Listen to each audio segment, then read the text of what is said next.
Snow, snow, snow, snow, snow. It won't be long before we'll all be there with snow. Snow, snow.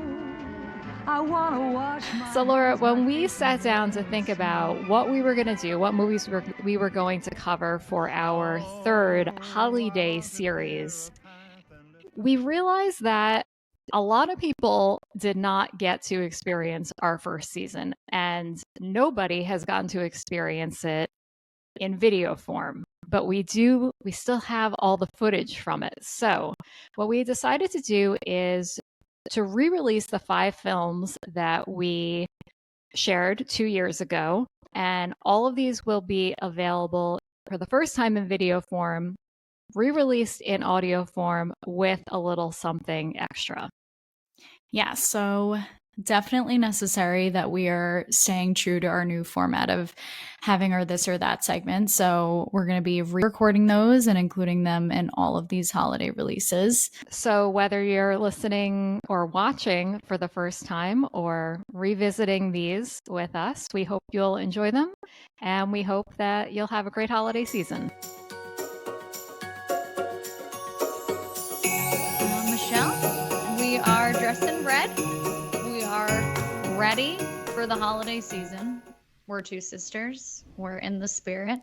And I'm so excited. You look excited. So, why did we pick this movie? Talk to me. I feel like I kind of pushed this one a little bit. I know that you enjoy it as well, but I've sort of adopted this as my number one favorite Christmas movie as of maybe the last 3 years. Yeah, I actually have to confess that I don't think I must have watched it growing up, but the first time I really remember sitting down and watching this through was about 3 or 4 years ago on Christmas at Dom's house. So before then, I hadn't really had much of a memory or relationship with this movie, but I always remember you gushing over it.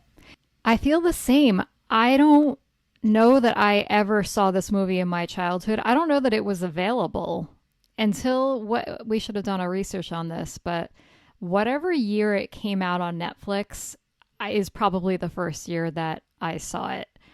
Okay. My memory of watching it for the first time was when we were still living in Connecticut, going to down to New York, saw everyone for Christmas, came back Christmas night, was in my complete introverted state, and just snuggled up on the couch with my laptop and watched this movie. And I think I instantly fell in love with it. And just, it was one of those movies that I just wanted to be in that world. Yeah, I was just before you said want to be in that world. Watching this movie and just knowing the types of movies and time period that you love and gravitate towards, this is just totally your movie. I could see you as an extra in this movie. I'm not saying you couldn't be the star of this because you're up against two fantastic lead ladies, but I could just see you. I could see you as the producer of this movie because it's just all the things that you love in one. That would be a dream.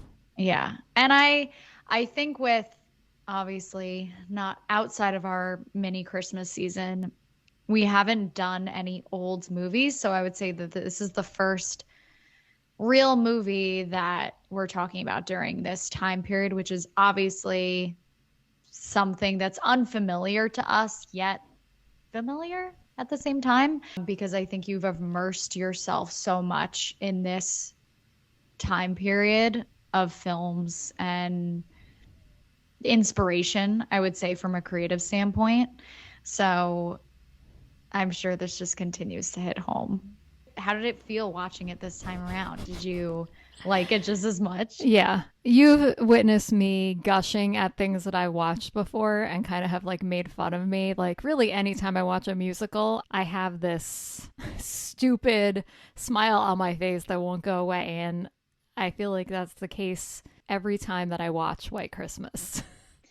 Yeah, just to give you all an example, Michelle and I, not this summer, but the summer before when In the Heights came out, we went to a drive-in movie and I looked over in the next car and Michelle, I wish you could see my face making this face, but Michelle was just she had her hands on her face and she looked like she had just fallen in love for the first time because it was the drive-in movie environment. It was a musical. There was so much fun and color. So I can only imagine if we had the opportunity to see this movie on a snowy night in a drive-in. Wow. That would be it. Michelle would be like, I'm out. I can't even handle. If Coco is involved, Yes. I'd lose my mind. Coco specifically in one of those styrofoam cups. We need this. Of course. I don't know that you and I have ever watched this movie together. When you've watched it, since you've only had a couple of years experience with it, have you mentioned that you watched it with Dom's family? Do you always watch it with Dom's family? Have you watched it on your own? What's your brief history with this film? The first time I saw it, it was the time period of Christmas Day where we had already opened gifts. We're getting ready to eat. So everyone's just kind of snuggled on the couch doing their own thing. But Dom's uncle spends every Christmas with us. So he loves Broadway. He loves musicals. So we sat down and watched this together, which I wouldn't want to watch this movie with anyone else for the first time. So I think that made it really special. I think that this film isn't unfamiliar to me at all because of the movies and musicals that we grew up watching as kids. We may have brought this up in one of our old episodes, but every Christmas or around Christmas time, Michelle would basically produce a musical show that my sisters and I would put on. And I'm sure many other millennials, before we had TikTok, this is what we were doing. We were using our parents' handheld camera or video, whatever we want to call it. And we were putting on dance shows with old costumes. So this movie very much feels in line with we've done productions of Annie, Kiss Me Kate, Damn Yankees, just name a few. And I am going to butcher the time period that all of those movies really came out and those productions came out, but Broadway musical theater is territory that is not uncharted for us. So I think this movie felt it's obviously a Christmas movie at heart, but it feels very much home to me in terms of how I grew up with musicals. You can watch a movie and kind of be dazzled by it, but I think that the thing that makes you attached to a movie is when there's some sort of familiarity in it. So this movie kind of checks a lot of boxes in that regard. The feeling of the holidays, most people associate that with wanting to be with family, cuddled on a couch. So I had this thought right when the movie started. It made me nostalgic for a time period that I didn't grow up in or I didn't feel familiar in, but I think it made me nostalgic for the musicals that we grew up watching, the Christmas time period, the Christmas cheer, the music, and just the overall cozy feeling that it gives you.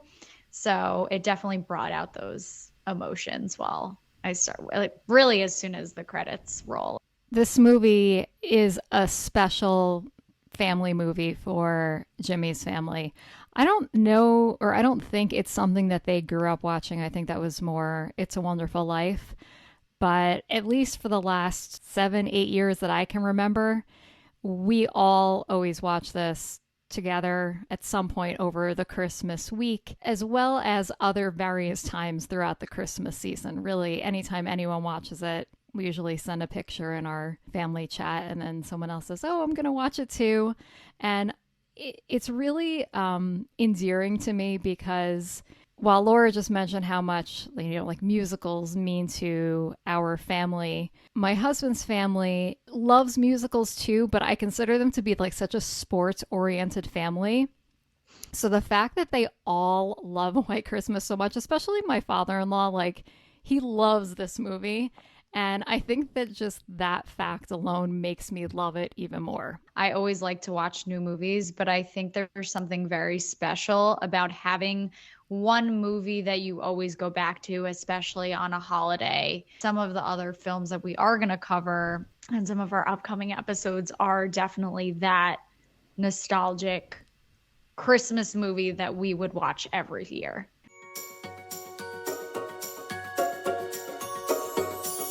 This already feels like it's going to be a long episode because there are so many things that I love about this movie, or at least this might be a long section. But why don't you kick it off and share some of the first things that came to mind rewatching it through this lens about what you loved? So I think the first part, which I am definitely pretty consistent in this with most of our past episodes, are the leads. I think that the four of them are so great. I think if it was just the two sisters, it would have been a great movie. But I think what makes this movie really special and what I love the most are the chemistry between the four of them, the bond and the friendship that they forge from the minute they sit down together in the club and have each of their side conversations. Their personas and just how they are kind of matched couldn't be more perfect. And I couldn't help but just smile anytime that Philip Davis had any line, because he's just such like a jovial, light spirit. Like you just want to give him a hug. You want to be friends with him. I think beyond the amazing chemistry that the characters had with each other, just the fact that this is taking place during Christmas, like I'm thinking of the opening scene, which is obviously doesn't have Betty and Judy in it, but the song White Christmas is really beautiful. I'm dreaming of a white Christmas, just like the ones I used to know.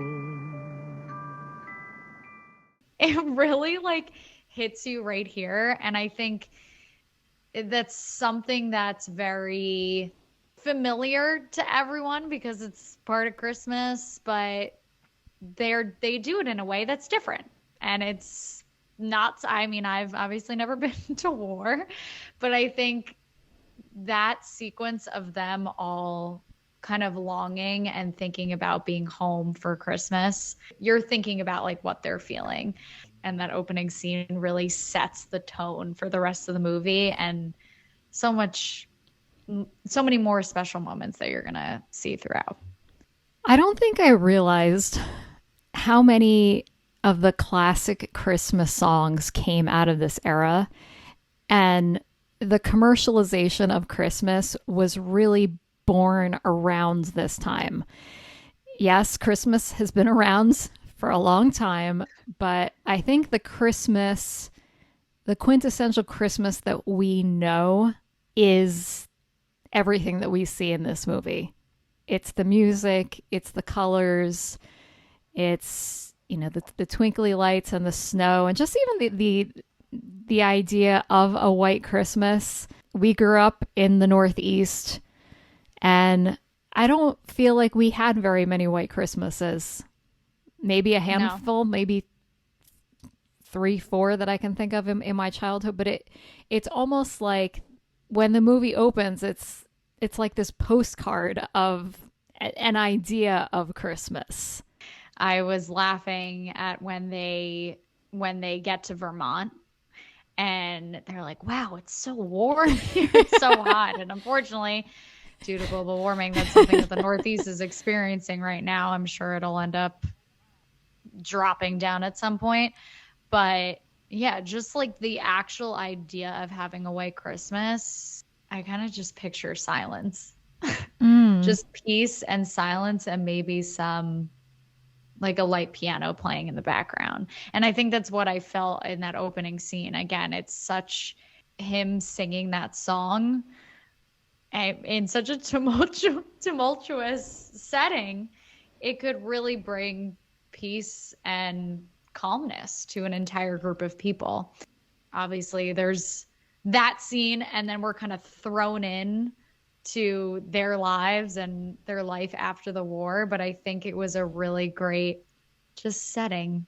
That really was so beautiful, the way that they managed to create this moment of peace and happiness amid like a really terrible situation.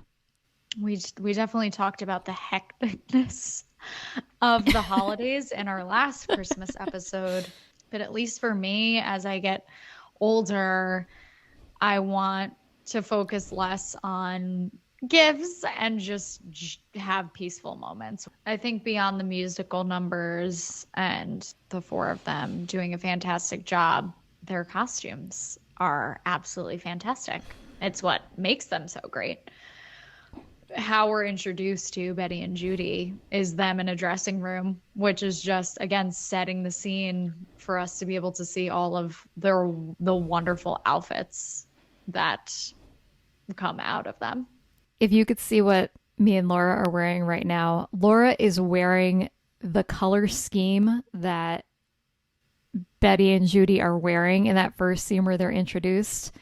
And I love that before they even go out on stage, they're coordinated. They're both wearing red and white, but it's not like the same red and white outfit. Like one is wearing something that's more of a like a deep red with white accents, and the other one is wearing white with red accents. And it just made my designer heart melt. Yeah. Michelle, I think that we have to do a better job of coordinating our outfits. I think we've done a pretty good job throughout this season, but if we want to be on Betty and Judy's level, I think we have to step it up next season. We need a costume budget. We need a costume budget. I think we have to talk about that in our next planning meeting.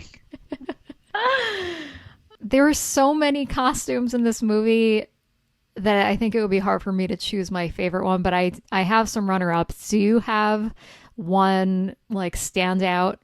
I think there is a scene where Judy is doing a musical number in just like a yellow outfit. It was actually a meme you sent me the other day, but it's just so like fun and cute, and it feels like something I would want to wear.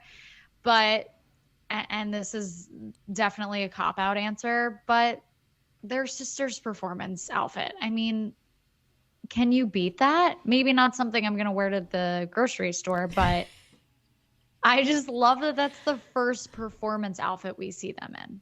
It's so... What is the word I'm looking for here?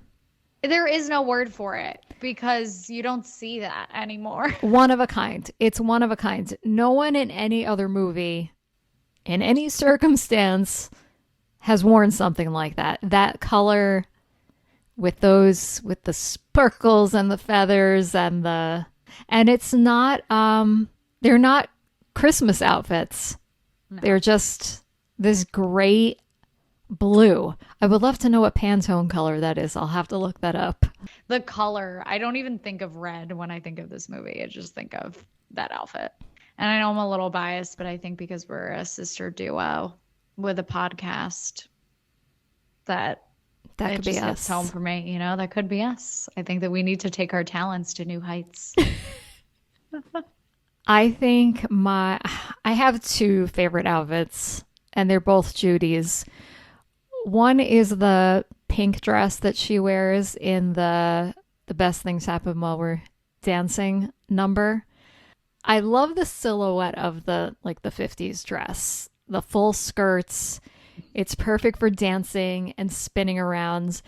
But I think what I love most about that dress is that underneath the light pink, when you see her dancing, you see this other like kind of deeper magenta color. And anytime there's like something that's sort of hidden in an outfit, like I love when guys wear suits, but then they'll wear socks that are, really bright and fun. And it's not something that you see, but when you catch a glimpse of it, it kind of catches you off guard, but in the best way. So I don't know. I think that anytime a costume or an outfit can do that, like having that deep pink color underneath the light pink, I really love it. It's almost like it's not what meets the eye. There's more to Yes. me. I think even just their more unassuming outfits too, when it's a subtle part of the movie, but when they're on the train and they're they have their big coats and they're all packed. Like, I love the way that they're dressed for that journey and getting ready to be in cold Vermonty weather. There's nothing in this movie that they wear that I wouldn't want, but that pink dress was a good selection.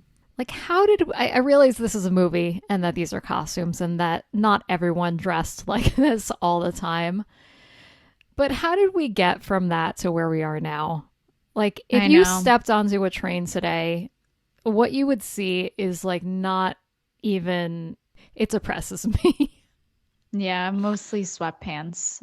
Gray sweatpants. Lots of gray, less color. I know. I think Michelle and I did a New York City trip a couple weeks ago, and we made sure that we both got coats because we essentially brought costumes. We each rented a coat. Which, no regrets. I've gotten so many compliments on that coat. I've gotten a lot of use out of it. And yeah, don't you just want to feel a little fancy sometimes? I do. I think you don't have to feel depressed about it. I think this is your time to shine and bring out your inner Betty when we're home for the holidays. Okay, 2 more quick fashion notes. The white dress that Judy wears at the fake engagement announcement cast party, kind of that same, full skirt, but she had that little cute like turtleneck. I don't know if it was a 1-piece or a 2-piece, but it's just beautiful.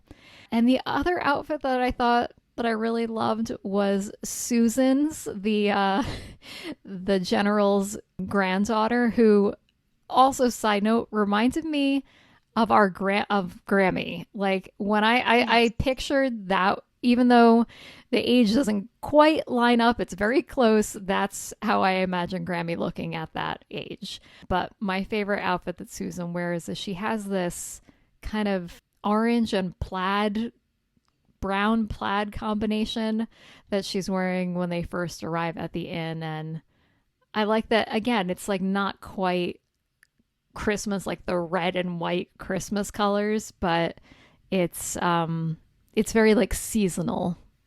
It probably was so much fun being the costume designer on this movie. Yes.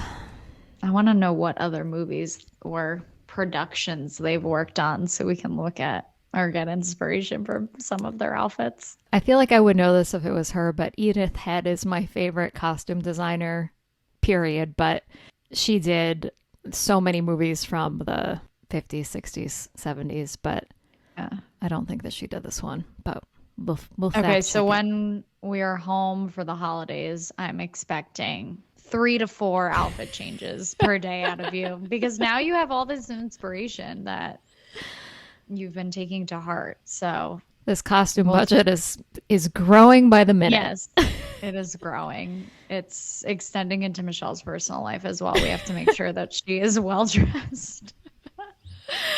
All right, let's move into talking about characters, because as you mentioned, the relationships are what make this movie. And I really loved that you use the word friendship, because even though there are love stories within this story, it doesn't feel like a super romantic movie. I do see them all more as like a group of friends. Mm-hmm. Yeah, and I think, I know you just mentioned Grammy, but I think because it's in when they all meet, I'm guessing it's in like the late 40s, so it's a couple years after they get back from war. It just reminds me of kind of our grandparents and them having a couple friend that they spend all their time with, and they do everything together, and they go out and they go on trains and they go to restaurants and just have a relaxed and fun lifestyle. And I definitely see them more as comrades and not, but really looking out for each other. I think what, at least to me, what made their relationships, these characters' relationships, really special is the fact that they just met each other. They even say in the first time they meet at Novello's, when they're trying to get them out of a pickle, Judy says to Bob, or Betty says to Bob, you hardly know us. We're strangers to you. But they don't act that way. So they kind of forge this perfect group just after meeting each other, and it worked so well. And I like that we kind of get to see right before we meet that they have, because of the industry they're in, they kind of have access to all these, like, you know, showgirls, and like they're around pretty girls all the time. But the fact that like nothing ever stuck, I think kind of makes this connection or friendship more special, because even though they obviously have like little crushes on them when they first meet, there's obviously something else there. Like, it's not just that they think that they're pretty, otherwise it wouldn't matter to them. As a younger sister, I really love the dynamic of how they splice them off, because even though Bob and Phil aren't brothers, they are in a way, and Philip is definitely the younger brother and Bob is the older brother, and Betty definitely takes lead, but Judy is like really comfortable in her own skin, and she wants to look out for Mother Hen. And I kind of see it, I'm not just saying this, but I see those synergies in our own relationship, which I think is really sweet. And I'm sure like a lot of other sibling dynamics could agree between younger and older. So I just think that they played off of the age order well between the four of them, and they do it in a very thoughtful approach, at least from a screenwriting perspective. Every family and every person is different, but I think generally speaking, the older siblings or the firstborns, I think, are typically a little bit more serious. The younger siblings are a little bit more fun and carefree. I mean, I'm trying to picture like Betty doing the dance number that you mentioned, where Judy's wearing like the cute little like yellow skirt, and she's just flying all over the stage and kicking and clapping and snapping. And it, you know, to think of Betty in that way just doesn't jive. Like, she has her own style, just like I feel like you and I have our own styles that are separate but can be put together at the same time. Yeah, they mesh well when they come together. You mentioned how you don't see this as much of like a love story, and I'm curious your take on the Bob Betty love story. And this may belong in the what did we not like, but I don't know. I don't really feel the chemistry between any of them in a romantic way.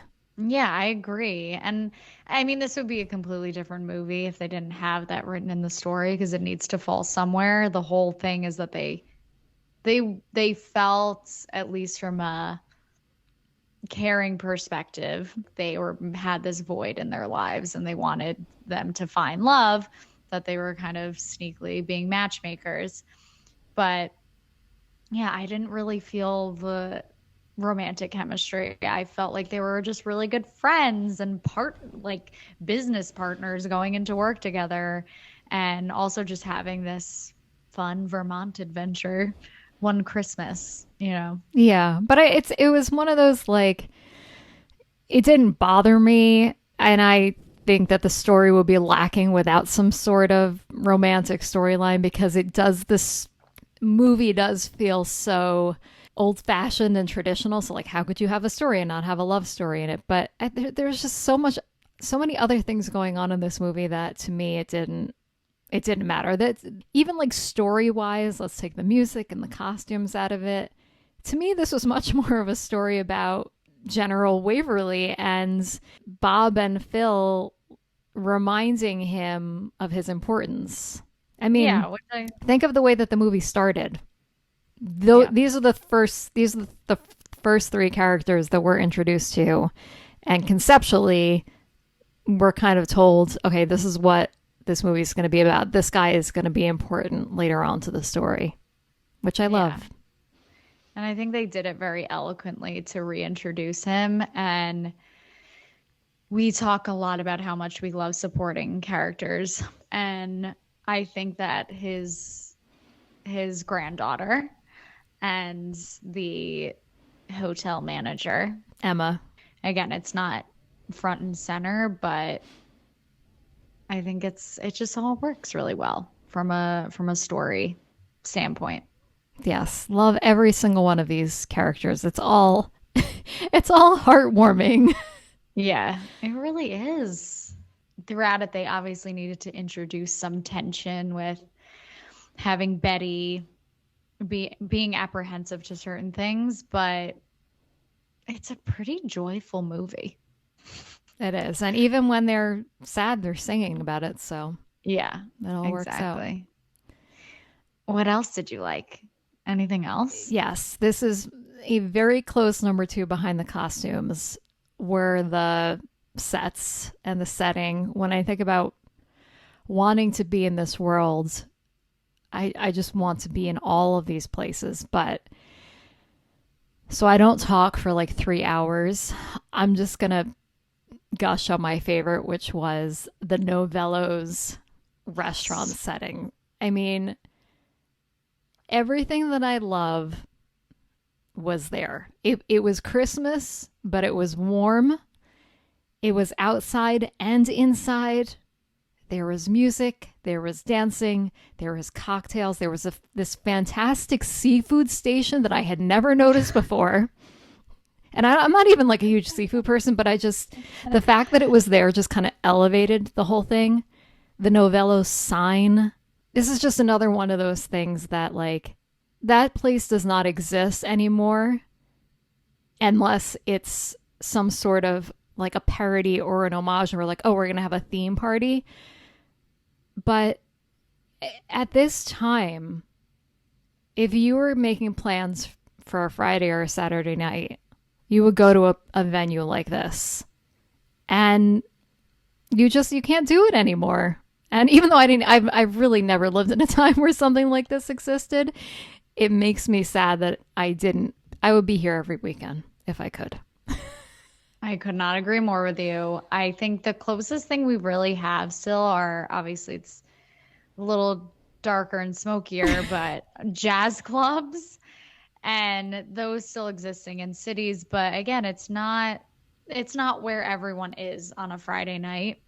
Michelle, I don't know, maybe you and I just have a thing for like smoky nightclubs, because we love cigarettes. This is reminding me a little bit of Villa Pianos from episode 1. But much classier. The outfits are better. There was no seafood station at Villa Pianos. But yeah, that was like one of the first things that I feel like I had written down, because I just wanted to be in that setting. When the 4 of them sit together and are just meeting for the first time and talking and lighting cigarettes, I wanted to just slowly pull up a seat and see if they noticed that I was standing there. So I don't know, maybe we're onto something. Maybe we need to open up our own version of Novellos and Villa Pianos. It all started with a podcast. And we could have live. It'll be a very modern version, because we'll only do live podcast recordings instead of sister dances. Or we could do both. A nightclub, but you have to listen to podcasters. We're also going to give you raw seafood. It's going to be great. And instead of no smoking, you must smoke if you come in. You must. And we only allow cigarettes. No cigars or weed. That's it. I'm excited about this.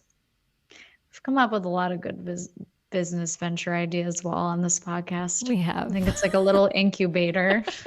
If we want to say a little bit more about the settings, even though it's clearly a set, the Vermont environment, which is where they are most of the movie, I love Vermont. Dom and I, when we first started dating, we did 2 years in a row to Burlington, Vermont. And I think it's one of the most magical places, especially around Christmas time. And actually, this memory just popped up. The first year that we went, there was the most perfect snowstorm while we were there.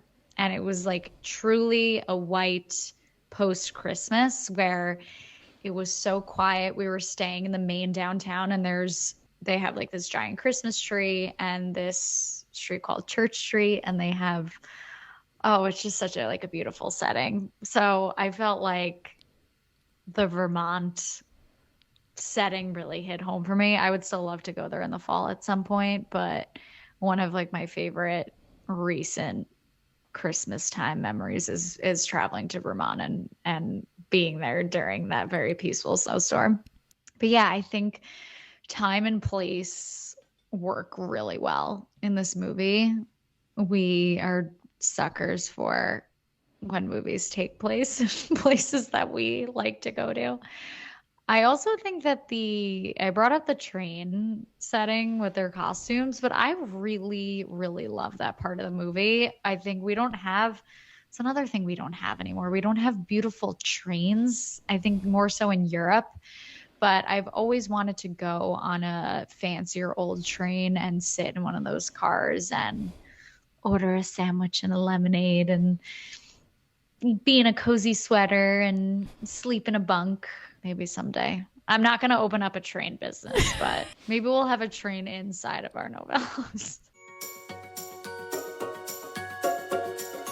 Okay, Michelle. So you love this movie so much, so I can't imagine there's too many things that you dislike, but do you have anything on your grievances list? I'll mention what I used to not like.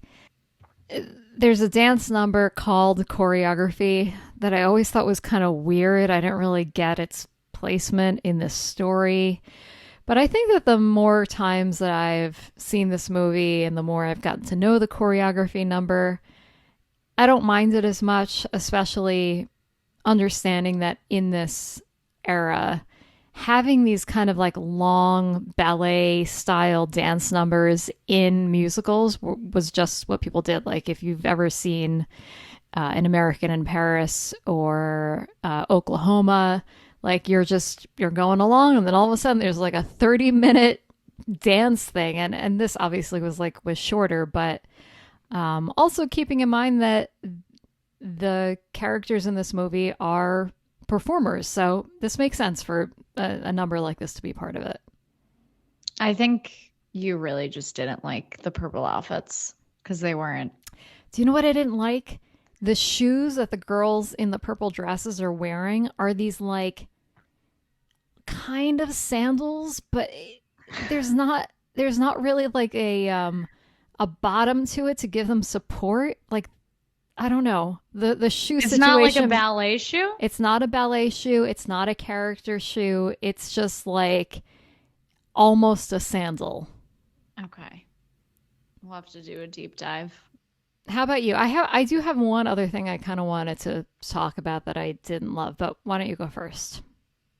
I can't even blanketly say this because I do like a couple war movies, but I think that and again, it was obviously very important to the storyline, but I think anytime anything came up about the war, I just kind of blacked out because it's always, I just think what a of, like, drag grayness, and it's just like it's like a good contrast to not being at war versus being in war.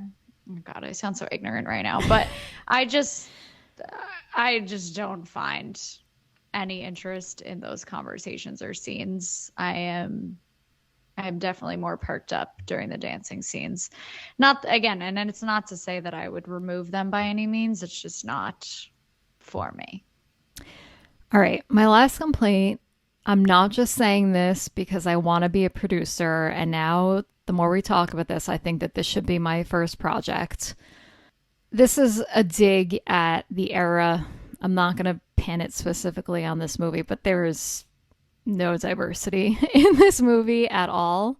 And I think that if it was made today, it would be filled with diversity, and that alone would make it so much better, more colorful, literally more colorful. Yeah. And just more dynamic, more interesting.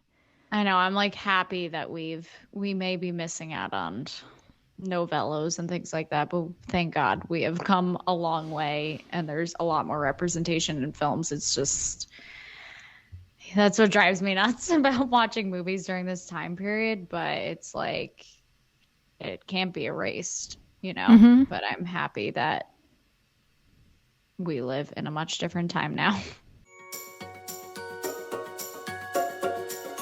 Okay, let's hop into favorite scene. You can start.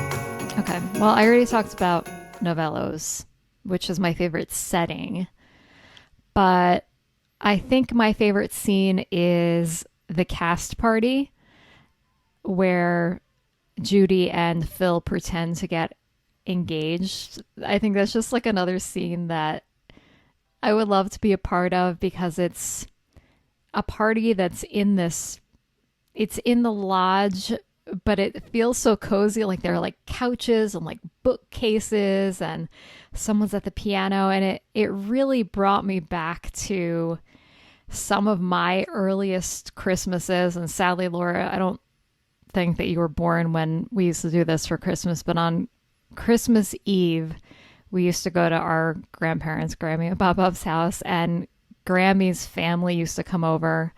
And I have these memories of, like, you know, Uncle Joe sitting at the piano and everyone just, you know, singing. And it reminded me so much of this scene. And yeah, I guess it's just, again, that nostalgia factor. It's so powerful. We love a nostalgic moment. We didn't really talk about, I know we've mentioned musicals, but did you have a favorite musical number? It sounds really basic, but I think that my favorite scene and my favorite musical number is The Sisters.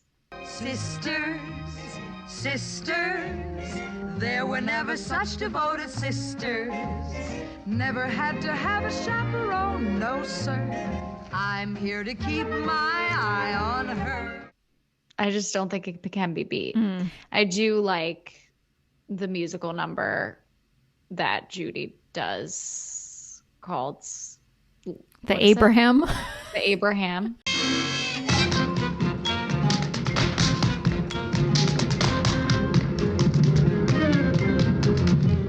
It's a good one.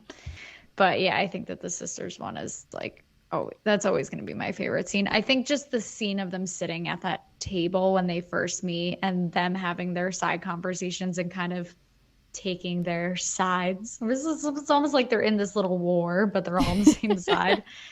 And just Judy and Phil dancing together and Betty and Bob arguing already. And just, it's kind of like the one scene that I would want to show someone if they had never seen this movie before, and I would need to pick that one.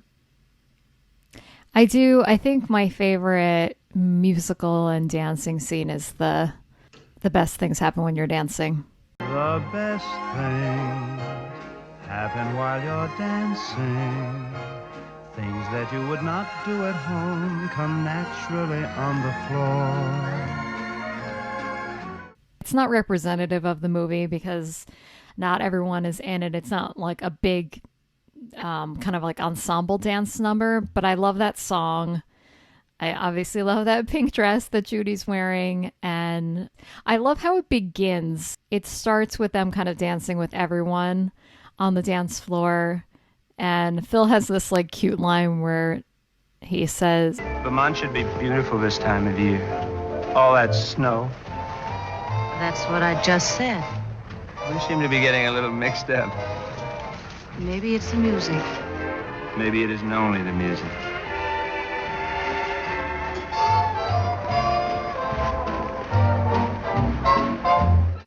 it's probably introversion speaking, but I love at parties when you can kind of like sneak away to a corner with someone and like whether, obviously in this movie, a dance would make the most sense, but just to have like a great conversation or even if it's by yourself for 5 minutes, just to kind of like people watch and take in the room.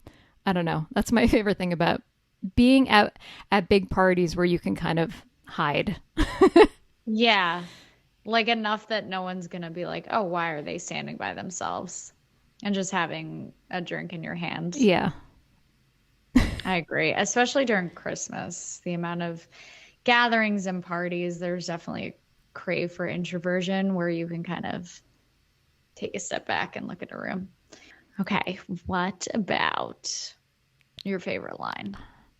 I don't think I have a favorite line from this, but I love the way that Phil says it, that when he talks about Judy and Betty's brother, that he calls him the dog face boy, and just the way that he brings it up a couple times and says it so almost like that's like his, I know it's not his nickname, but the way that Phil says it is like, I have assigned this person this title and I am sticking with it. Yes. Oh my gosh, that's genius. Yeah, I was going to say pretty much anything that Phil says is great. He definitely wins like the best witty lines in this movie. I think I also like when Phil says they're trying to talk about like how they can make some sort of event happen at the lodge. And they say, oh, we need a really big number, a really big act, like Wallace and Davis. It's like, yeah, like Wallace and Davis. It's like, oh, but we can never get them. They're too Yeah. big. I love those kind of like where he gets like so wrapped up in his own jovialness. I'll use the word they used before, that like, is he actually trying to be funny or is he just getting so carried away that he's aloof? I don't know. I think it's a combination of both, but it works. I actually do like this line by Judy. She says, don't you think we ought to kiss or something?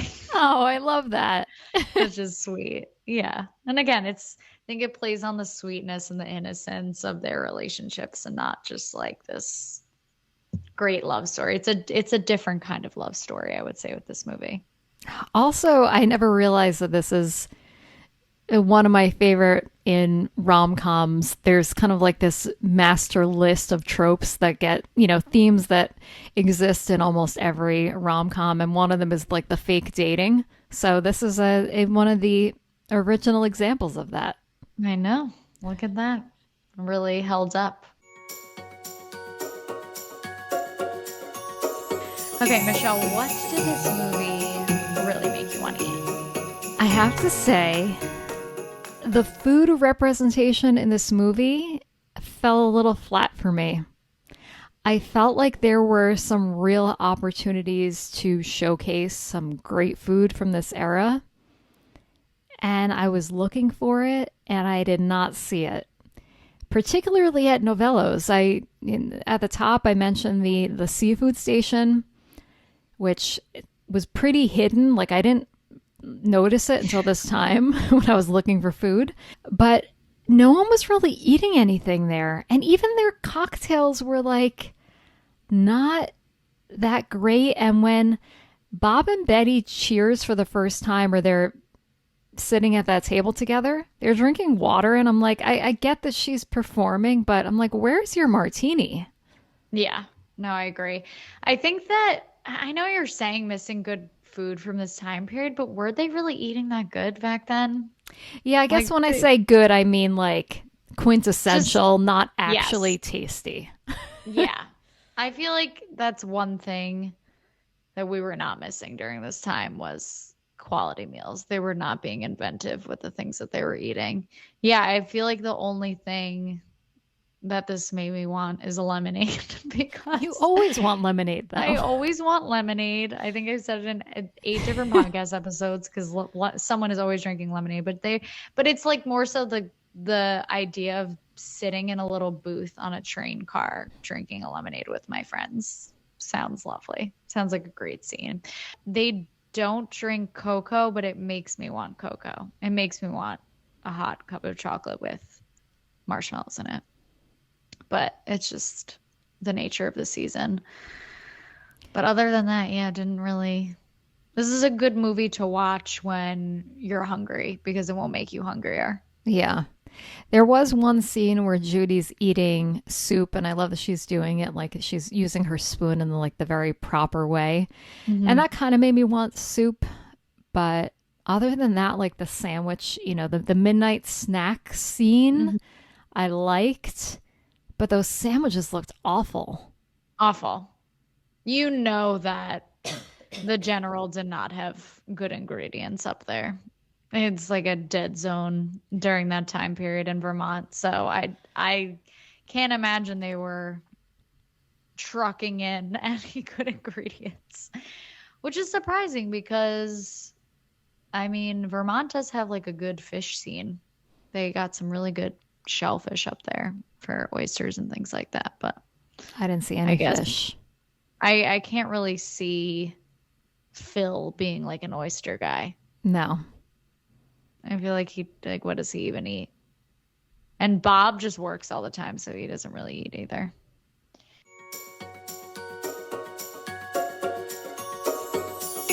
Okay, so if this movie really didn't make us want to eat much, what would we cook these characters? So I think we should do like a like a Christmas dinner party setting. Okay, so it's going to be like a Christmas celebration. Which I know sometime. we did last time, but we really gypped our characters on the Jingle All the Way episode because we weren't a fan of them.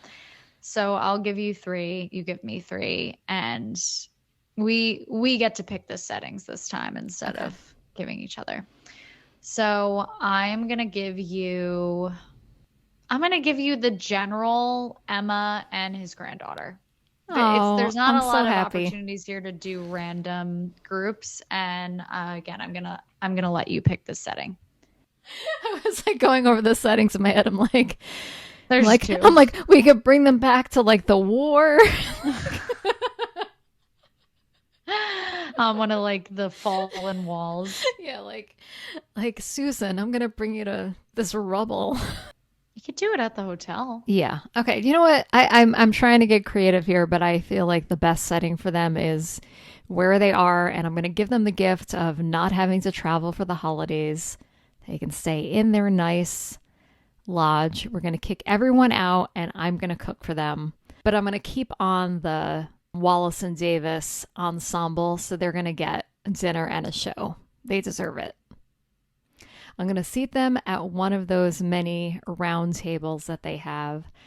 And I'm going to start, since you mentioned the seafood, I'm going to serve them oysters Rockefeller, which I feel like would be a better, like a hearty kind of like a winter seafood appetizer. So have some nice breadcrumbs on top, serve it hot, and serve it. I'm going to give them a bottle of champagne. Susan can have some. I'm not going to tell on her. And then for their main, I think a nice roast and some whipped buttery mashed potatoes, some candied carrots. I feel like would be a nice addition. We've never had candied carrots on the pod. First time appearance.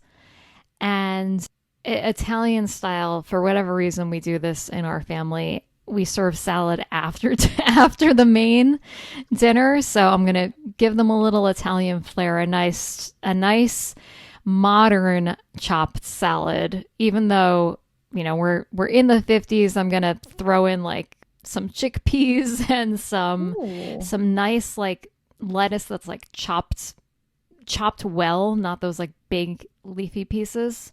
You know what? Cut this. I'm backing out. I'm backing out of the salad situation. I feel like rescinding on the salad. I'm going off the rails. All right. Edit. I'm going to start them with a wedge salad. The oysters Rockefeller, a nice traditional, they'll be much more comfortable with this. A wedge salad, blue cheese dressing, little bacon bits on top. Bits. And then we'll move on to the meal. I'm sticking with the candied carrots. And then for dessert, first thing that came to mind, never made this before, barely know what's in it, but it makes me think of the 50s. We're going to do a baked Alaska. Okay. Boom. I don't think I've ever had a baked Alaska. What is that? I don't know, but it's something I associate with this era. I'll look it up. I'll learn how to make it. It's a dessert? It's a dessert. I'm pretty sure it has like a torch might be involved for the topping of it. Laura's looking this up. I could see her face lighting up. It is similar to Neapolitan ice cream, but in cake form. There is a pound cake as the base. I don't understand how you'll see it. It's a little confusing. I can't believe that was like a curveball, Michelle, that you pulled that out. And then it has like a meringue on top of it. So it's like an ice cream cake, but with actual cake included and some cream involved. Sounds fun. My memory of it was that it was something that was like maybe overly complicated and layered, but baked and Alaska made me think of like cold and warm together, which is kind of Christmassy. So we're going with that. We're going with that.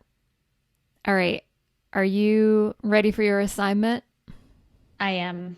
You're going to be hosting the Haynes siblings, Betty, Judy, and the Dogface. The Dogface brother. Okay. Yes. Okay. I like this.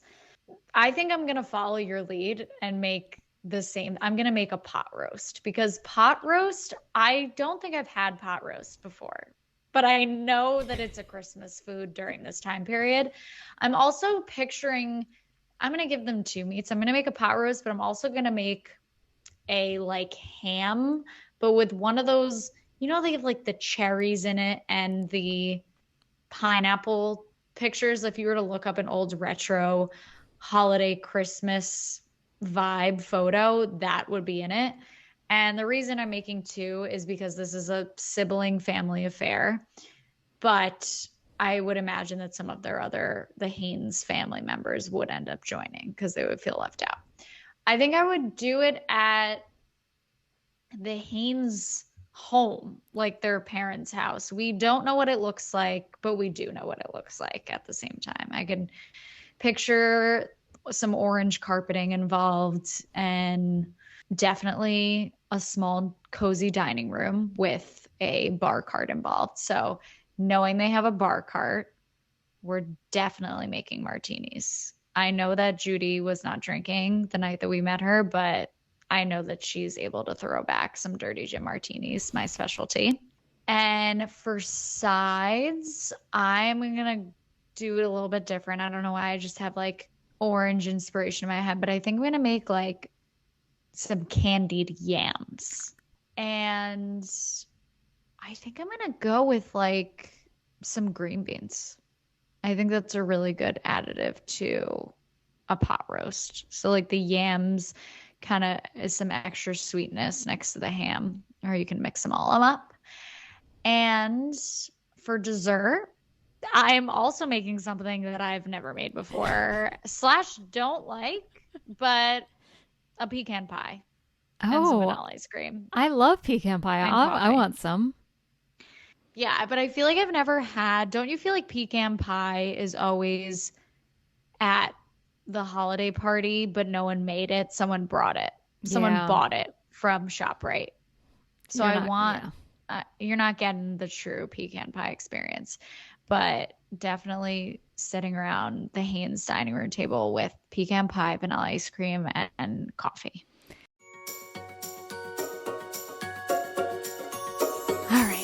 Get into our this or that segment. I'm starting out with a train related theme. Would you rather get arrested before you can get on the train to Vermont so you miss it altogether, or would you rather catch the train but you get stuck on it and you get stuck without a bed so you have to hang out in like the snack car? Yeah. I think I'd rather make it and hang out in the club car just because it seemed like kind of a nice club car. I know. I don't know what they were complaining about. Yeah. They had sandwiches up there. I could sleep on that bench. Yeah. You always have a scarf in your bag. I'm not worried about it. Exactly. Yep. Okay. Fashion moment. Pick an outfit. The Blue Sisters dresses or the white Christmas holiday gowns. The blue Christmas dresses. I Yeah. mean, those are so fun and iconic. Yeah. Like And everyone the holiday has- gowns are so Yeah. elaborate and Yeah. they look very hot. Yes. Okay. Pick a duo. Betty and Bob or Phil and Judy. Phil and Judy. 100%. I mean, it's most fun. not even like as a couple, just like I rather hang out with them. Yes. Yeah. Agreed. They're very mischievous. Okay. Would you rather celebrate Christmas in warm Vermont or warm Florida? I think I gotta go with warm Vermont because there's the hope, especially now with God knows what the weather brings in the Northeast, that it may snow while I'm up there. If it was Florida though, and I got to go to your house, that's a different story. Yeah. I So was thinking that. I also have a fashion moment. Which of these two dresses would you rather wear? Judy's pink dress from the Best Things number or Betty's black dress when she sings Love You Didn't Do Right by Me? all right, I also have an elaborate answer for this one.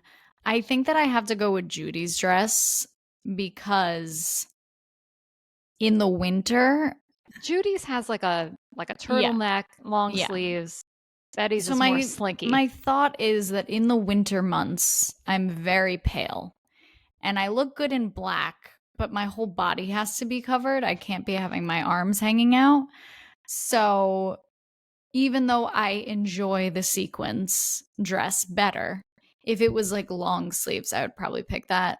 But for this reason, I have to go with the pink shorter dress. I like the pink dress. I think It's it's so fun. cute. You can It's you adorable. just want to twirl in it. Yeah. Yeah. Yes. Better for dancing. All that twirling that I do. Would you rather have someone give away your sleeping car on a train or invite all your old friends / army buddies over to your house without telling you? I gotta go with the train. I can't have unexpected guests. I need to at least have a warning so I can make food for all of them. Because if they showed up and I didn't have anything ready, I would be very upset. I love having guests over, but I need some type of warning. Yeah. Really, another take. I know the general's tearing up. I mean, I think both of us would be tearing up for a different reason. It would be like, Yes. oh my God, Yeah. get out of my house. Who's in my Until house? until we're prepared for you. Okay, which dance number would you want to be a part of? Choreography or Mandy? Whatever is the one that requires me to do the least amount of effort and just enjoy. I think you're screwed. They're both very involved, but if I'm you're the only going on Tropiano that- sister who did not do dance for a reason, so Okay, last one. If you had to be part of a ruse, would you rather fake falling down the stairs and getting a small compound fracture or fake get engaged to someone? the fracture. The engagement seems really going to through a lot of lengths for Really? Yeah, I disagree. I mean, I that's don't like the know. plot of so many rom-coms, I know, like but a fake engagement. I'm a really bad liar, and I think that it would just be really difficult for me. It would be all over my face. So you'd rather just focus on your broken leg. Yeah. And I would just hang out and have some hot chocolate in the cabin. Sounds good.